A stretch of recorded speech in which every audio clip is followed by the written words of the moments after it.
कल हम लोगों ने शीतल जल के बारे में पढ़ा है। और उबाल कर ठंडा किया हुआ जल तक हम लोगों ने देखा था, है ना। जी। आज हम लोग उष्ण जल के गुणों के बारे में जानेंगे।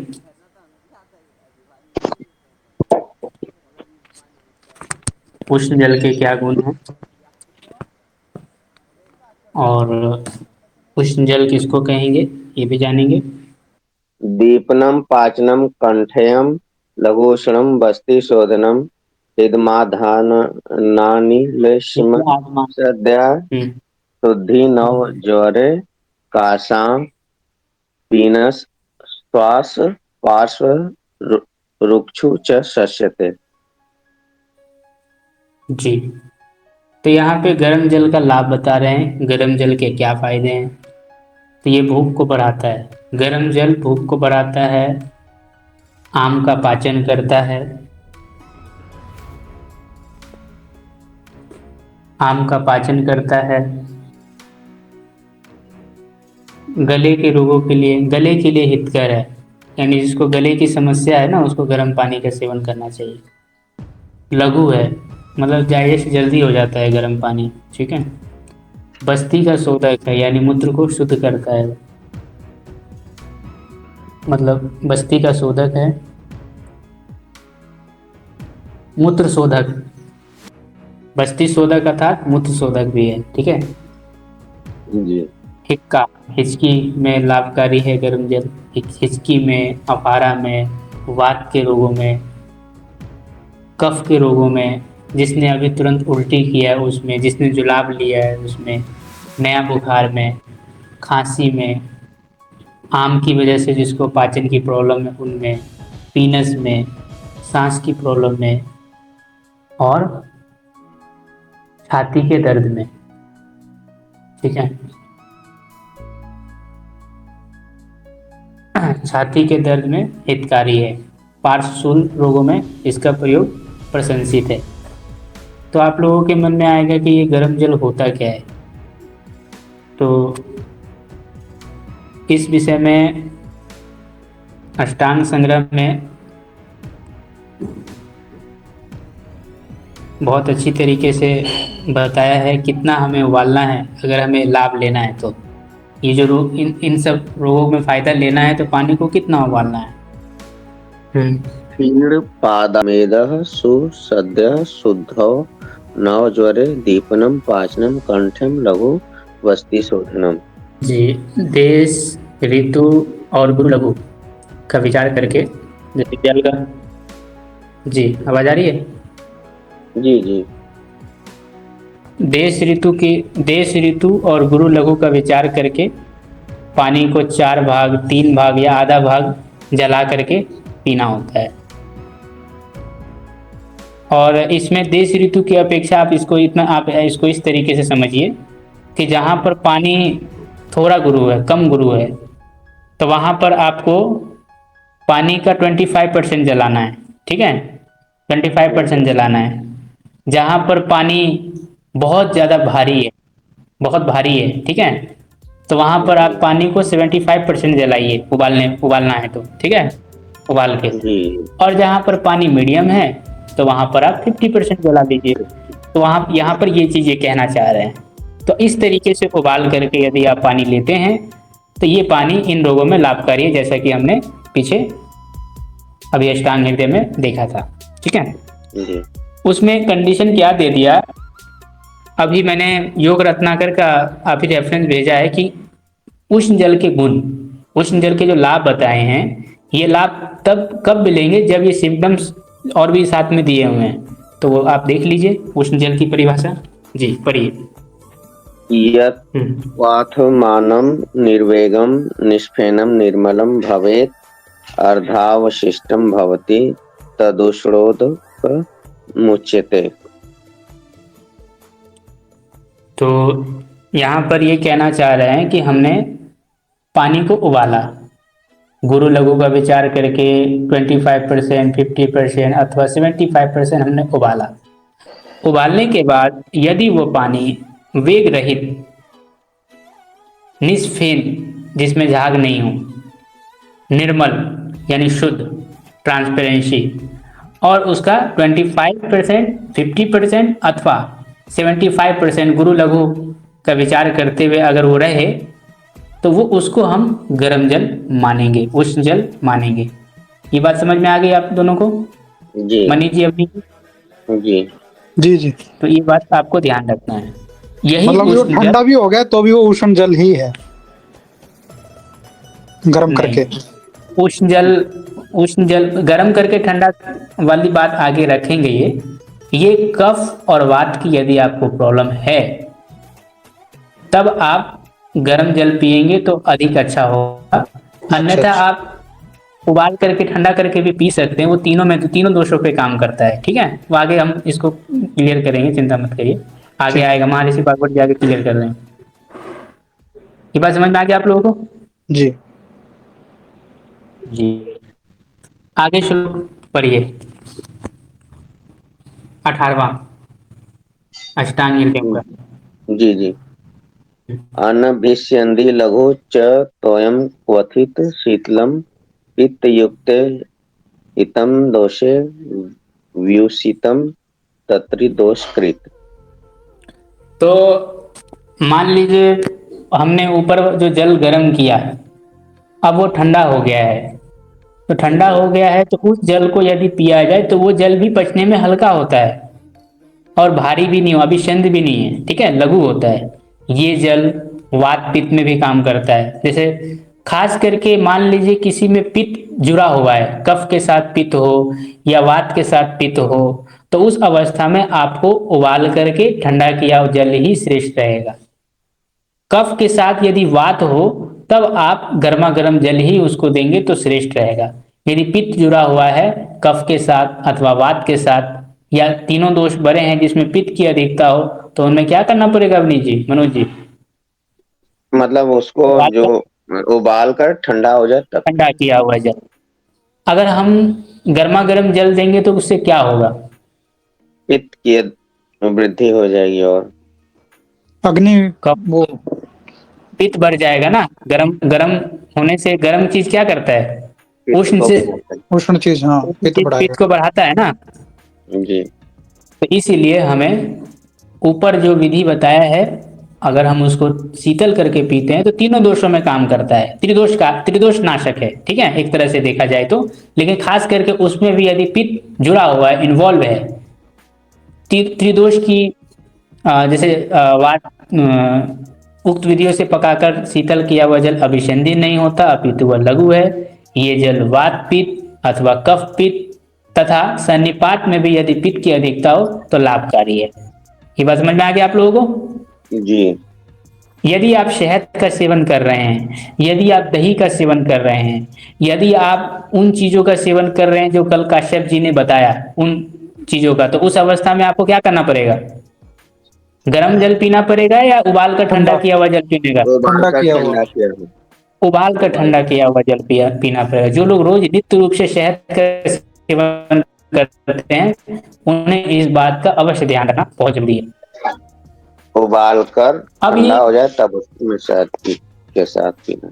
जी जी जी जी, नहीं, जैसे शहद लोग पीते हैं ना, जैसे शहद चाट रहे हैं, कुछ चीज में ले रहे हैं, अब ले कोई दवा ले रहे हैं उसमें शहद लेना पड़ रहा है, तो वो नित्य में आ गया ना। तो शहद के सेवन काल में आपको गर्म जल आ, नहीं पीना है, उबाल कर ठंडा किया हुआ जल पीना है, ठीक है।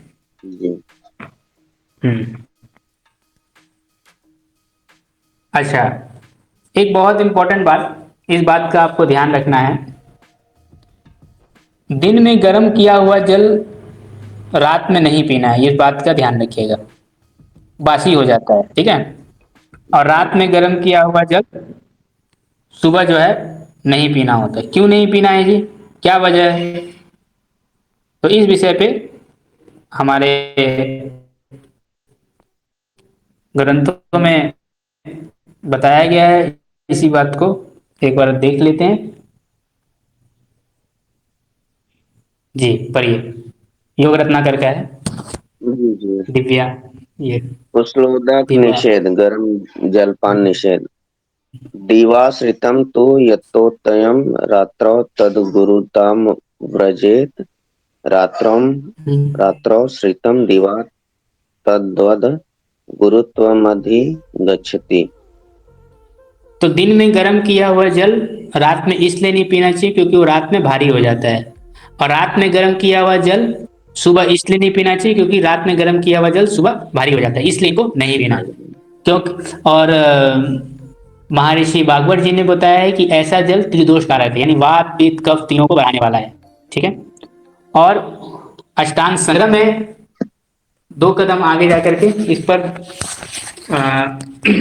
गर्म किया हुआ ठंडा जल रात गर्म करके ठंडा हुआ जल यदि हम रात में पीते हैं सुबह का, तो उसमें जल में जो अग्नि की जो लघुत्व दीपनीय आदि जो गुण है वो हट जाता है, जिसके कारण वो संपूर्ण दोषों को करने वाला है और विपाक में अमलता को प्राप्त होता है।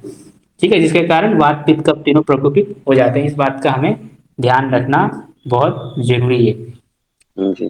और शीतल जल उबाल कर ठंडा किया हुआ जल के क्या गुण है, इस विषय पे आपके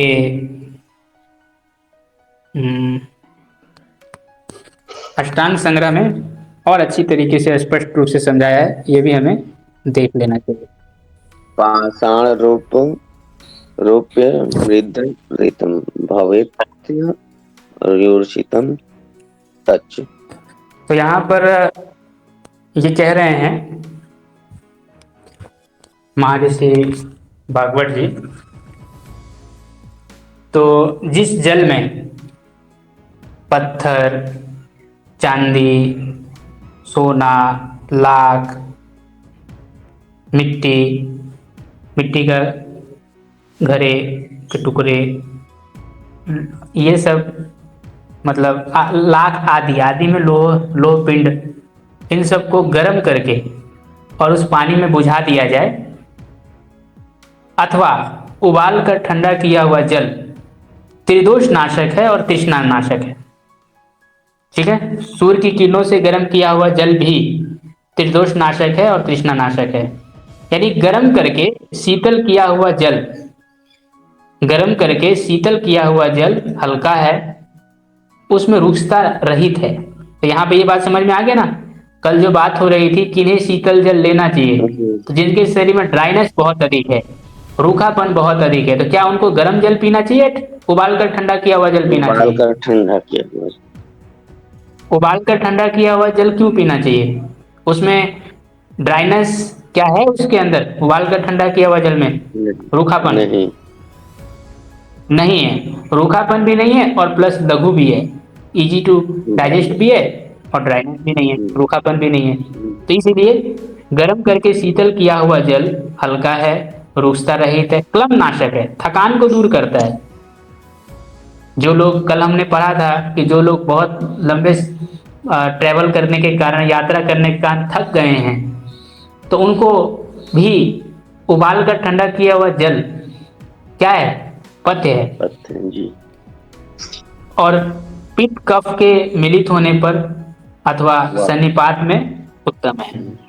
तो इस बात को ध्यान रखिएगा। ठीक है, एक और चीज है वो हमें जान लेना चाहिए। आजकल लोग इसको बहुत सेवन करते हैं, बच्चे लोग अमीर घरों में, खास करके एजुकेटेड घरों में जहाँ आयुर्वेद का पहुंच नहीं है, वहां पर इसको जाने या अनजाने में इसका प्रयोग किया जा रहा है। ये हमें जान लेना बहुत जरूरी है। इस जल का बहुत प्रयोग होता है सिटी में, शहरों में, जो फ्रिज में पानी रख के पीते हैं। जी जी, पढ़िए। तोयम हिम करोधम भवम लघु तृष्णा पित्त नीलहरम दीपनम वस्ति शोधनम। जी, तो बर्फ या ओले का जो पानी है वो अति शीतल है, या अति शीतल पानी आप ले लीजिए, फ्रिज का पानी है ना, तो बर्फ या ओले का पानी अति शीतल है, गुरु है और स्थिर गुण युक्त होने से कफ और वात को करने वाला है। यानी जितने भी कफ के रोगी हैं, जितने भी वात के रोगी हैं, उनको फ्रिज का पानी सेवन करना चाहिए या नहीं करना चाहिए? जी नहीं। करना चाहिए क्या नहीं। मनोज जी? नहीं क्यों जी, नहीं करना चाहिए? कफ बढ़ेगा ना जी इससे। कफ बढ़ेगा, वात बढ़ेगा, ठीक है, वात के जल में शीत गुण है, इसमें शीतल गुण के कारण, तो शीत क्या है, वात को बढ़ाता है ना, जी जी। दर्द को बढ़ाएगा। तो इसीलिए हमको इस बात का ध्यान रखना बहुत जरूरी है। और साथ में क्या है, गुरु है, तो अग्नि को क्या करेगा, मंद मान करेगा। करेगा। ठीक है, कुछ अवस्था में छोड़ करके, जैसे कोई पित्त, अत्यधिक पित्त की अधिकता है जिसमें, कुछ रोगों को छोड़ के बाकी सामान्यतः हमें बर्फ का पानी, फ्रिज का पानी, इनको पीने से बचना जरूरी है। ठीक है, बचना चाहिए। यहाँ तो जी सारे बर्फ का पीते हैं बिल्कुल डाल के, 100% लोग। तो वहां पे आप देखेंगे पाचन से संबंधित उनको प्रॉब्लम जरूर होगी, हम्म। कब्जी, कफ की प्रॉब्लम, हाँ, ये कहने में इनडाइजेशन, आती है वैसे। यहाँ तो बर्फ डाल क्योंकि के, कफ और वात को। डाले बिना पानी नहीं पीते इधर। जी, नारिकेल जल, नारियल का जल। तो नारियल का जो पानी, अब नारियल का पानी के बारे में हम लोग देख लेते हैं यहाँ क्या कहना चाह रहे हैं। तो अष्टांग हृदयम सूत्र स्थान का 19वां पढ़िए नारि मुनि जी। नारिकेलोदकम स्निग्धम स्वादो वृष्यम हिमम लघु तृष्णा पित्ता नीलहरम दीपनम बस्ति शोधनम। तो जो नारियल का जो पानी है, नारियल का पानी स्निग्ध है, पीने में स्वाद लगता है, स्वादिष्ट है, वृष्य है, वीरवर्धक है, शीतल है और पचने में हल्का होता है।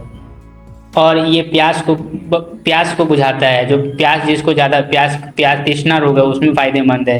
पित्त के रोगों में बहुत लाभकारी है, वात के रोगों में लाभकारी है, पित्त विकार और वात विकार को नष्ट करता है, और भूख को बढ़ाता है, और बस्ती को शुद्ध करता है। नारियल का जो पानी है वो मन को प्रसन्न करता है और प्यास को शांत करता है, ये बात हमें ध्यान रखना जरूरी है। देखा जाए तो नारियल का जल जो है ना, बहुत ही उपकारी चीज है। ये जल अत्यंत अत्यंत शुद्ध होता है। जो प्यासे मनुष्य हैं, जो थके मांदे हैं, वो अपनी थकावट दूर करने के लिए वो इसका सेवन कर सकते हैं। ये पचने में अत्यंत हल्का होता है और आंतों में जाके पूरी तरीके से शोषित भी हो जाता है। और एसिडिटी में तो आप लोगों ने अनुभव किया, आपने नारियल पानी एसिडिटी में लाभ का फायदेमंद है, मतलब जी काम जी करता है। जी, बहुत अच्छा। एसिडिटी में बहुत ही उपकारी चीज है।